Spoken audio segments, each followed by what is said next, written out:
Radyo RSPD 789, Real Talk. Numero 1 sa inyo, mga radyo. Nandito na ang radyo na tapat at totoo. Sa Radyo RSPC ang balita ay sigurado. Dito na tayo, wala nang iba. Sa radyo ito, bida ang saya. Miyembro ng KBP, kapisanan ng mga broadcaster ng Pilipinas. Magandang araw Luzon Visayas at Mindanao. Masantos Yangarem, Tagupan City. Ngayon'y 12 ng Pebrero 2025. Ako ang sandigan ng sambayanan, J. Pate. At ako naman ang inyong lingkod bayan, Gwyneth Pangina. Sa aming pagsubaybay, handog namin ay tunay. Sa ulo ng mga nagbabagang balita. Sa balitang lokal, RSPC 2025, damang-dama ang tensyon sa Dagupan City National High School. Para sa balitang nasyonal, bank account ni VP Sara iniimbestigahan bago ang impeachment trial. Para sa isa pang balitang nasyonal, presyo ng mga gulay tumaas sa ilang lugar sa Pilipinas. At para sa pack na showbiz balita, Iya at Drew, may baby number 5 na.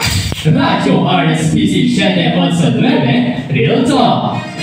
Una sa balita, tamang-tama rito sa Dagupan City National High School ang nag-aalab na pagkasabik ng mga mamamahagyang pang-campus mula sa iba't ibang dibisyon na masungkit ang kampyonato sa ginaganap na Regional Schools Press Conference 2025.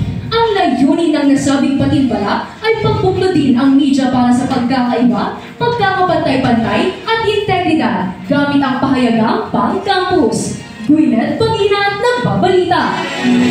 Sa balitang nasyonal, pinaplano na ng mga prosecutors ng Kamara ni pasagpin ang mga bank record ni Vice Presidente Sara Duterte bagaman hindi pa nagsisimula ang impeachment trial. Partner, bakit iniimbestigahan ang bank account ni Duterte? Partner, batay sa inihayag ni Manila 3rd District Representative Joel Chua, iniimbestigahan ito upang mas patibayin ang mga ebidensya kapag nagsimula ng impeachment court ni Duterte. J. Pate, yan ang balitang nasyonal. Susunod, presyo ng mga gulay tumaas sa ilang lugar sa Pilipinas. At Iya at Drew, may baby number 5 na. Nagbabaga mga balita sa pagpapatuloy ng Radyo RSPC 789, Real Talk. O hindi, nakita mo na yung poging tatakbo sa eleksyon? Ha? Asan te? Patingin nga. Ito siya, Teo. Super pogi ka talaga. Nasa kanya ng boto ko. Ha? Hay naku te, huwag kang bumasa sa panabas na anyo. Malay mo, may iba pang kandidato na may mas mabuting itutulot sa atin. Maging maalam, maging may alam, lalo na ngayong paparating na halalan. Ang paalalang ito ay hatid sa inyo ng Commission on Election at ng himpilang ito. Nagbabalik ang Radyo RSPC 789, Real Talk.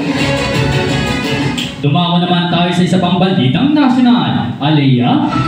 Para sa isa pang balitang nasyonal, tumataas na ang presyo ng mga bilihin, lalo na sa mga gulay sa Dagupan, Pangasinan at Metro Manila mula noong ika-10 ng Pebrero.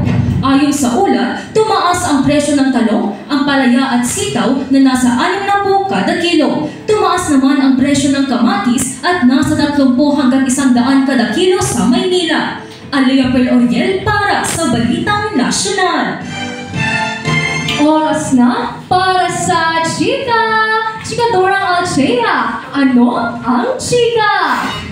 Sinalubong na ng mag-asawang Iya Belania at Drew Arellano ang kanilang pang-5 anak nito lamang ika-11 ng Pebrero. Pinangalanan nila ang kanilang baby girl ng Anya Love. Ibinahagi nila ang mga larawan ng kanilang newborn baby sa kanilang Instagram pages. Ako si Alchea para sa Pak na Showbiz Balita. Baboom! At yan ang 5 minutong pagbabalita na ihatid sa inyo ng Radyo RSPC 789, Real Talk.